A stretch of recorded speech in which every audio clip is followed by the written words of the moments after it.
thank you very much to Angelo Bucci and Juliana Braga and Barbara Hoyden and the University of Texas for this kind invitation. I will do my best at least to share only one idea, because just being here in this building, it's very hard to give something different. We are located in Medellin, in Colombia, and I would like to share with you first some wide ideas of what we do at the office and how do we work and what we're interested in. We have a small office, and we are pretty much concerned of doing applied research projects. That means that before every project appears, or many of them, we have been researching certain topics, but at the same time, certain ideas that sometimes doesn't even have to do with architecture, but that we know that at a certain moment we will have to use those ideas in order to cope with reality. And that's a key word to understand how we try to operate, which is how do we frame reality, and in this frame, what does an architect do, and what does an architecture, when architecture displays its power, how it does it under certain conditions. And those certain conditions that I want to talk about is these three conditions of observation, constraints, and redefinitions. The first one, it's an opening frame to understand in which kind of waves we move on. Which winds come and blow to make our ship of architecture move, and how we deal with this reality with the tools and the instruments that belong to architecture in itself. So the first, of course, it's the financial crash, called by the Time magazine the new hard times, but that brings us to something that is very particular, which is that the loss of the comfortable risk that for so long was the kind of the rule, the surface where all the Western society could relate, and how we engage with this reality. Then, of course, we have the distributed risk. That's the condition that now we all share. We all share the homogenization of uncertainty, in a way, which brings us to understand how fragile we are and how architecture can stand between this social and economical condition dealing with fragility. But at the same time, we see that in architecture, there is some other manifestations that manifest itself as a social nostalgia in one way. Second, a morality approach that strikes back, which with an enormous doses of naivety. One is that granting the prize of last Venice Biennale to such a project as Torre de David, where somehow it was the meaning of this message, somehow you can understand it as we are giving a prize for poverty as an architecture style. I think this is something that it's very complicated, makes things very complex in a way we approach critique, and in a way, why such a replication of a fake place that has nothing to do with architecture in itself becomes a reference for architecture theory or for architectural institutions such as Venice Biennale. So this brings also a very patronizing condition to see Latin America, a very patronizing condition to see the word or the condition of emergent, but the word in itself of emergency, it's a conflict, it creates a strong difference between them and us, and also between what's below and what's up. Who is looking downward to see who's emerging? That's tremendously colonizing, patronizing, and I really don't agree with this kind of gaze to architecture, landscape, or urbanism. But at the same time, architecture has become, because some of these reasons, architecture has become like a one-way train departing from a station, which is the discipline in itself. And that means that architecture has become a kind of commentaries of architecture. We speak about politics from architecture. We speak about biology from architecture, but nothing is returning to the discipline and the practice itself. The discipline and the practice itself is not being re-engineered in a way. So in that sense, This no round trip makes architecture as a divergency point, but not as a point where things coincide and are re-articulated again, and the discipline or the practice is being rethought. But some strange things happen anyway, such as Rem Kool has been appointed as the next curator of Venice Biennale, calling something that's fundamentals. But what does that mean when Rem Kool says fundamentals? What does that mean? Are we talking about architecture again in its own micro components? Are we talking about the social and economical loops that get established when you develop some different areas or when you engage the city? So let's see what happens, but it's very particular also the speech he gave, because in a way it was a kind of reclaiming architecture from within. Again, what does a balcony mean? What does a window mean? What does a wall mean? And we have been losing all these tools in the last years. The other thing that comes to my mind is the over-instrumentation thanks to the digital realm. So when you look at this is a screenshot of Google when you put the words parametric design, and it's very suspicious that everything looks like the same. Why? Why everything happens to be the same, but we can guess that some of these are made in Mexico, some other in China, some other in Brazil. So somehow it seems like it's been retooling architecture for homogeneity, not for heterogeneity. And as we were talking yesterday, video killed the radio star in the 80s. In the last 10 years, what happened is that blogs killed the architecture critic. And with the death of the architecture critic, somehow logization has become a problem of cultural mass media through architecture. So how do you engage a client? How do you engage a city planner, a city mayor, when they believe somehow that they can find everything they need about architecture in a blog? What is important for the practice when the architecture critic doesn't exist anymore as someone that is writing permanently about architecture, judging in a way, if you want to put it like that, but somehow at the same time opening new lines of thought, new lines of how to deal with architecture? That doesn't happen anymore. So constraints is somehow the reality that I'm immersed in, where I have to do my work, which is mainly Colombia. The first, it's something that I will call the Kenneth Frampton curse, which is that since Kenneth Frampton wrote and visited Latin America, somehow we've been trapped under a blanket, requiring that everything had to be critical regionalism, that everything that seemed to be or to be linked with any appearance of contemporary architecture that had any kind of global appearance was somehow like a sin. And that has ruled Colombian architecture since the 60s. So somehow this modernity mixed with critical regionalism has become a patronizing morality as an instrument for local critique, avoiding many other different ways of engaging architecture, making like a curse to all of them. So we moved somehow until the late 90s or beginning of the 2000s between the kind of moral obligation of look like Rogelio Salmona or concrete rationalist from the 30s. Also, on industrialized construction, we have very, very rough industry of construction.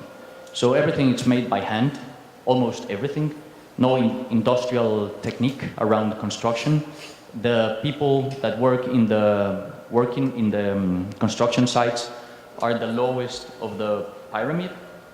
Many of them don't even know how to write or read. So instructions are very, very basic, because otherwise nothing is being built. But this is a quality at the same time. I'm not mentioning it because I really want to be it like that, but also because I see it as a quality. It gives a kind of a roughness and materiality that can make the difference. Also, we have the social fracture. In the upper picture is El Poblado, which is the neighborhood with the highest income in the city, which is located to the southeast And to the north, which is the lower picture, it's Moravia. Moravia used to be the garbage dump of the city. That mountain that you see here is not a geographical accident, it's a bunch of garbage. And it was completely invaded. But in the last 10 years, if I take this picture now, this is almost completely green because thanks to the policies of Sergio Fajardo and the last two mayors, this has been evacuated and has become like a park. We are located in, this is Brazil, Venezuela, Ecuador and Peru, and we are located in the corner of South America. And you see Medellin is here and Bogota is something like here. To go from here to here, from this valley to Bogota, it's only 300 kilometers, but it takes you 9 hours by bus. So we're talking about very strong disconnection between different geographies in the country, which makes a country of regions, of very local identities, not necessarily linked one to each other, but with very, very strong local cultures. At the same time, this uncertainty that now rules and goes around the world, we've been living with this curse for many, many years. We've been hidden from the world, and we have hid from the world in our decision to be outside of any economical, cultural dynamics. These are the covers of some of the, one of the most important magazines of Colombia. And you can see the president saying, I'd rather not re-elect myself. The next one is the death of Alfonso Cano, the ex-leader of the guerrilla FARC. Then Álvaro Uribe, the ex-president, now questioning what's next. He still wants to be in power. And then Pablo Escobar again. So this is somehow the story that I have been growing up. I am 39 years old, but I spent most of the 80s and half of the 90s having parties in a garage, not going and experiencing the city because of the political and social conflict. So all this also to come to a point, which is that we have a very, very dry architecture scene. There is no museums in Colombia that present architecture exhibitions. There is no writings about architecture in any newspaper, and no architecture galleries or exhibitions at all. And for the Ministry of Culture, architecture, contemporary architecture is not a subject that they have to address. And the redefinition is how we re-engage what we have to do with our reality. The first is the architecture core needs to be updated, I believe so. And we try to work in it as understanding architecture as the design of relations in space, as the design of circumstances in space. So architecture and the architects as the in-between. How do we manage to put together some economical dynamics, political dynamics, social dynamics, in order to make all these become architecture projects? And when I speak about architecture projects, I'm talking about projects that can be drawn with architecture tools, that can be built with materials in itself, and that can be experienced, visited, transformed, and changed. So the first is this idea that came from Sergio Fajardo, that he was the mayor from 2003 to 2007, and he posted this, that we had two very big challenges and two problems for the city.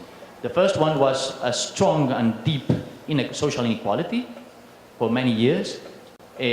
So he was saying that inequality and poverty, of course, are transmitted from generation to generation. And the second was violence as a deep root of behavior.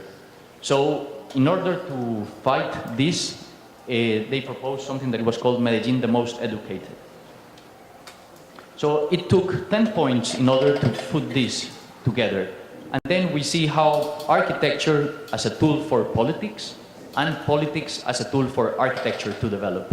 It's a symbiosis. One, it's a codependence. One depends on the other one. So the first one, a political decision.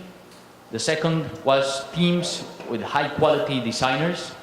Third was social urbanism, how to engage the city to pay this debt about bringing some people to new opportunities. Then Medellin, the most educated, definition, an idea, a concept of how to deal with the city. Urban projects with very clear strategies where they could operate like very selective points of where to put architecture projects in order to bring change and hope to these places. The sixth was common sense and opportunity, how to manage the city, integrality, and how to understand the territory and the city in itself, and communitary participation. So this is Medellin. We are looking at the picture from north to south. We are, this is around 3 million inhabitants, and it's around 35 kilometers long, the whole line in the pink area. So this is somehow what we have experienced since 1990s. We had almost 7,000 homicides per 100,000 people. We were talking about 40,000 crime-related deaths in a year, and this is somehow the highlights of what has happened in this political process. Fajardo came into power in 2003 and stayed until 2004, and you see how the curve declined and began to stabilize, and it has grown again in 2009 by the extradition of the paramilitary leaders, which is a very complicated story that I won't solve this issue in 5 minutes, but somehow this is the relation between what happens when politics, policies, architects, and all the different key persons in an ecosystem work toward an idea. So this is somehow this view of the city. The one below, it's taken from the north to the south. We have an average temperature of 23 degrees all year round. This is the division of the city by, it's called communes, but for many years all these places were completely lost in oblivion. Nothing, not even a single penny was invested in this area. So here in these 4 neighborhoods lives around 1.5 million people. This is Comunal Poblado, which has only 128 inhabitants, but has the highest income per capita. So this is somehow the strategy they did. They did first a strategy of Parques Biblioteca that you for sure have heard about it, the work of Giancarlo and some others. The urban integrality project, which was how to transform the neighborhoods with different opportunities, and some structuring streets in a very more traditional urban sense of how to give structure to a city. So these were where we were located. One of these places that played a key issue was the Botanic Garden, which is this. Here is the library by Giancarlo. This is the Metrocable. This is the river that, by the way, they opened a competition yesterday. It's international competition if you want to participate. So in that place, in Botanic Garden, we were requested to to transform the system in itself of the Botanic Garden, because the mayor before Fajardo was a very corrupt guy. He wanted to make the Botanic Garden go broke in order to sell the land to some developers to build some housing there. So he was not paying the energy bills, the water bills, the electricity and all the public services in order to make broke this park. So when Fajardo and the administration received the Botanic Garden, they wanted to, first they needed to pay the bills. Second, they wanted to create like a kind of a masterpiece of architecture. So they contacted Norman Foster. That's what the director of the Botanic Garden thought that it was the right thing to do. But then Fajardo and Alejandro Echeverri, he played a key role in the transformation of the city, they advised her, the director of the Botanic Garden, that was not very clever to do. That they thought that it was much more clever to invite to an open competition. So we were invited to the competition. We were the youngest team, and this is somehow what existed before. So this is the street of the Botanic Garden. This was the old orchid house that we used to have there. This was the old structure. It was built in 1974, sorry, for the World Congress of Orchids. This was the street, and you see it was completely with walls and no activity here. And this marked like the beginning of the periphery of the city. So we were talking about a project of architecture and urban transformation that was supposed to trigger a whole new center for the city, the north, the center of the north of the city. So this is the city now. This is the same street. It used to be like this, completely walled and not even a sidewalk to walk. And so the Botanic Garden first in their program, they gave all this piece of land that you see here to the city, making it become a huge park, open, not gated, and then some other interventions in the inside. So it changed from here to this. To the left, you see Explora Museum, made by Alejandro Echeverri. So when you have the pressure and the possibility, to engage reality with such a politician and with such a group, you have to be conscious of what's your role in your society as an architect. And the first one that we thought it was that we needed this architecture process to make it become something more solid. How to create documents that were useful not only for us to see what we were doing, but at the same time how to create documents, because Colombia doesn't write its own history. We don't have documents, and since we have this very dry architecture scene I was telling you, it's like an obligation to do books. So we got together with Mesa Editores from Medellin, and we have produced 2 books. The first one, it's a recompilation of thoughts, projects, and writings about the office. And the second, we got together with some other architects, some other French young architects, well, not that young anymore, but to create this archipelago of architecture. Because we believe that we have to build all these documents to circulate, to create discussions, to create a history about what we are doing. And at the same time, this is something that we are working on right now, which is called Ideal. And it's some architects and some designers we got together in order to participate by, is something the mayor is doing in each neighborhood, which is to give or to grant some money for economical development, they call it. So we thought that we as architects and designers, we are not competitive in a way. If a strong office comes from outside, for example, an ACOM or something like that has more than 200 employees, if they come to our city, we'll all go broke because we don't have legal software.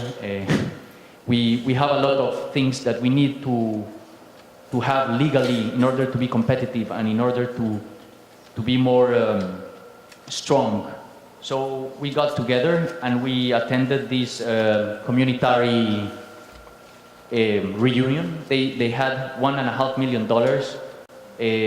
assigned for these kind of projects, but the issue was that we had to present it to the community in order to get this grant to develop all these design industries, design, graphic design, industrial design.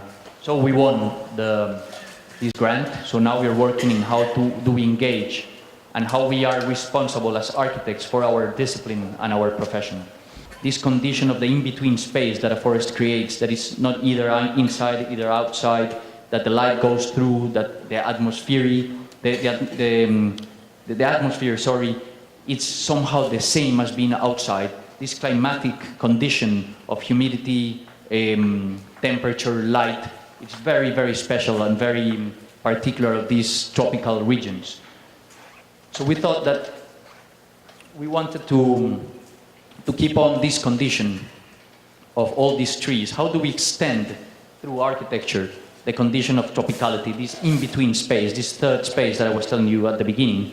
How to deal with that? How to extend this condition by the use of tools and by the tools of architecture.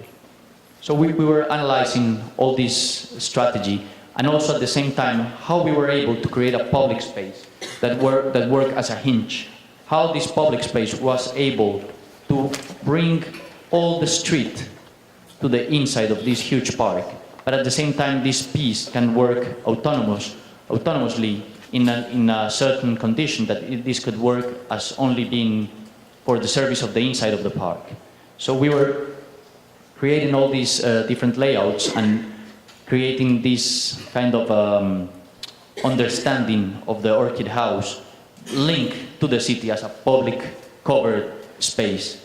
So we thought all the time that we were creating more like a roof, like a canopy, rather than a building, in order to put all this air to go through all this temperature, all this climatic architecture, pretty much what this building does. So we were looking first at the trees, how this condition I was telling you, but at the same time about the power of geometry. How do we engage geometry as an architecture tool that provides us with different tools of creating difference of scale, difference of materiality, difference of relations, of course. And so we thought that if we apply the tool of hexagons, but at the same time with the intelligence of planting a garden, that when you plant a garden, you can decide where to put the flowers, where to take them out, where to put them, and how to deal with them. So we thought about architecture understood as a flexibility of as if we were working with organic material, with something that was alive. So we mixed this in a model we did, which was this overlapping of a plate, of polycarbonate plate with an image of a forest, and some of the first ideas of this structure that we call flower tree, which is that it looks like a flower in a flower plant, but it has the size of a tree. So we began to articulate and to create this urban situation that I was telling you, how this became a kind of a public space, or how it belonged also to the interior and the functioning of the inside. So we created this flower tree module that had a void in the middle, and of course 6 hexagons around it that could manage to operate in different conditions. So at the beginning we thought that it was 3 species of this flower tree. The first was to hold gardens and flowers, the second to hold animals, and the other one only light. But with the development, of course, they all became the same. Also, at the same time, how did we wanted to put some flowers that were attractive for birds, for butterflies, for different animals? The question was, how do we insert a building that is not a building, that it's not natural, but it's not artificial at all, in order to deal and to be part of the ecosystem that was already there? How to be part of it without being or duplicating what existed before? So we also thought that we had to create a difference in the texture of the floor in order to create different conditions of the reflection of the light, pretty much into the metaphysical. How does light reflect in a different floor? How does light reflect in a different kind of wood? And at the same time in the program, how we could bring some diversity of use at the same time. So for example, it was 4 events taking place at the same time, 5 events. 1 here, 2, 3, 4, and 5, and this one used as a foyer. Also, or 3, 1, 2, 3, 4, or 3. So how we were able to, through geometry, bring as much as capacities as we wanted to. Capacities as the performative condition that architecture can have. We were also thinking of how did the light, how did water will be collected. So we thought that in the middle of each one of these kind of vortex were the easiest place to bring water down. Then also this adaptation regarding to the budget or to a political decision. So if you see at the beginning when we presented the competition, which is these drawings, it was made about 14 of these flower trees structures, but due to the budget and due to the time, we decided it was better to have only 10. We are talking about a building of 3,500 square meters and a budget of $2 million. So it's quite cheap what we try to do with the budget here. It's only $2 million for 3,500 square meters, and the construction. We were invited to the competition in September 2005. No, 2005. We had 4 weeks to deliver the project. We won it in 2005, and August 2006 the building was finished. So this is somehow what we presented for the competition. We were thinking about standalone structures, autonomous in itself, each one of them, that were able to create this condition, only a roof rather than walls. So only to create a differentiation of atmosphere regarding to the outside. And this was the plan of the project. So it had like 2 buildings here, very small buildings, in order to provide with services, some bathrooms and some other services that we needed. But at the same time, we were drawing. This is what I call the digital craftsman, which is how to draw handmade things in a digital way. At that moment, we were not using Rhino. This is made by AutoCAD one by one and then overlapped in order to understand how we were going to deal with the wood, because these corners here were a key issue to understand how to modulate the material and how to make them become one with the other one, how to join them. So we were working with this and doing some models and some projections, and it was very, very hard to draw, because once you were creating one view, in a flat view, you couldn't understand what was going behind. So many of these decisions, or many of these drawings at the end, were taken in the construction site by just using una sierra, I don't know what's the name. So to see with a guy hanging there with a harness, cut it there, no, more there, 5 centimeters there. So in the end, we took this decision at the construction site. So this is somehow what looked like the construction site. We were working with local engineers, local handcraft. So we were working with a very nice engineer that I was speaking before with you, which he's a 74-year-old structural engineer. And structural engineers in Colombia, they are afraid most of the times. So we like to work with him because he's very irresponsible. Because when we ask him to do something, he says something like, I haven't done it like that, we do it, and if it falls apart, we won't do it again. So we like this guy, we trust him. So he designed this and understood the structure in a very interesting way, which was some columns of steel, and then some beams that were going to be welded also on-site. Everything was built on-site, nothing was prefab. So this is what was going on. So this was the column coming in, and some beams. Sorry, is the next image. This is the beams that were coming through, and then we began to recover this with the wood that came with pine wood. So this is somehow what was looking like a kind of a bones space made out of bones, of very thin metallic beams and columns.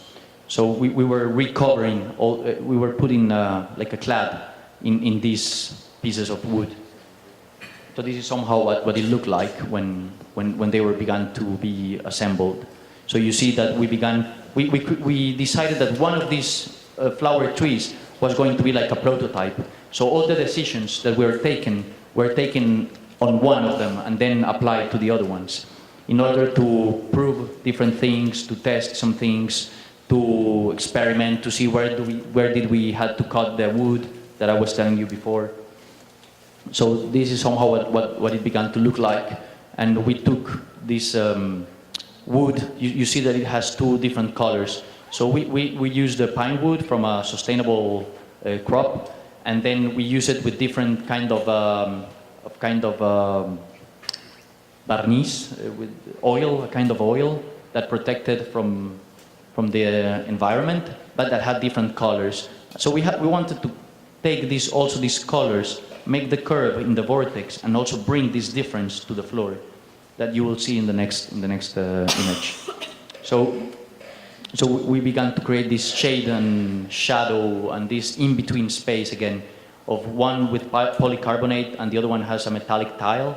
But you see that light goes through as if it was in the same place, as if nothing really happened atmospherically speaking. And we created all these different gardens in the middle of them.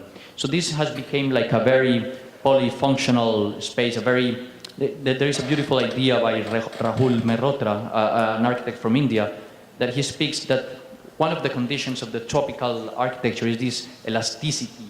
How is an elastic condition? How someday it can be a public space, but the other day it's for a concert, the other day is for a wedding, and somehow this is what has been happening in this place. You will see it in some images. So you see that this is somehow also this effect that gets created by the difference between day and night, between light, between artificial light, natural light, how this changes, and it's able to observe this tropical condition of uncertainty, because it can be sunny, but 30 minutes after it's rainy, and how this changes when it's completely with no habitation at all, or then somehow there is some guys playing there or talking and becomes like a public space, or then it becomes like a place where these guys that sing hip-hop meet there and create a kind of a improvised concert. And you see how in these images the light and the reflection of the light in the wood is changing according to the hour of the day. Or for example a yoga class, or just to stand alone and look at it, a rainy day. And also this resemblance to the trees that we were having around. How we wanted to connect the structure with what existed in the place.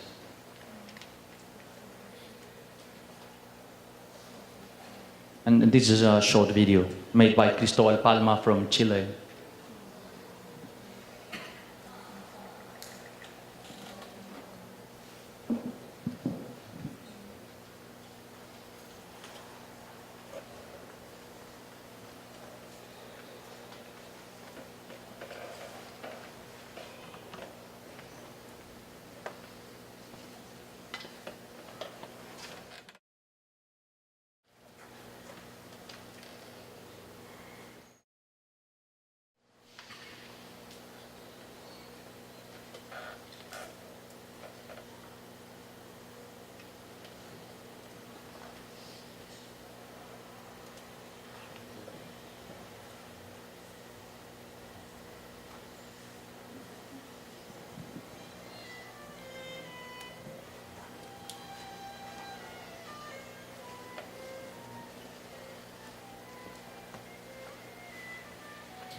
Yeah, that's everything.